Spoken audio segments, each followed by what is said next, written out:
Anyways, E3 was a game show. You just have to see this for yourself. Like, there's no way to put this experience into words. Like, everyone who sees this needs to know that video games are legitimate and here to stay, baby. This is me.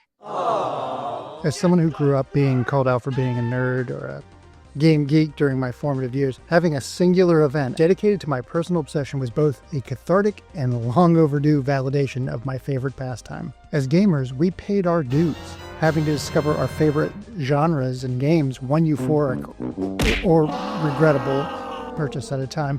We learned how to navigate this business via monthly printed magazines.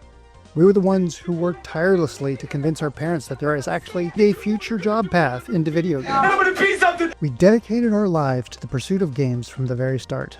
Having survived the crash of '83 in the United States, games were a little battered, but feeling stronger and more capable than ever. New friends, new technologies, and new players, games were about to take it to the top and be as dominant a form of entertainment as movies, music, and television. That is about the time that it all fell to shit. Here's how E3 went from the scrappy underdog to being the most cartoonish supervillain since Mr. T.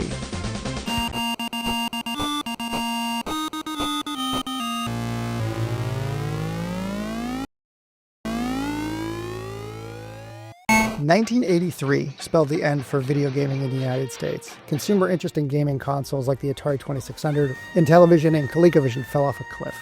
When you attach numbers to the collapse, that cliff is the size of Mount Olympus and the Marianas Trench combined. From $3.2 billion in 1983 dollars to $100 million by 1985. So what caused the crash? Well, if you can believe it, it had to do with the money. It's all about the money! And greedy venture capitalists and the exploitation of youth. So let's go back to the beginning. Let's go back to the 70s. We're going to pull the lever on this time machine. In the 70s, video games exploded onto the scene.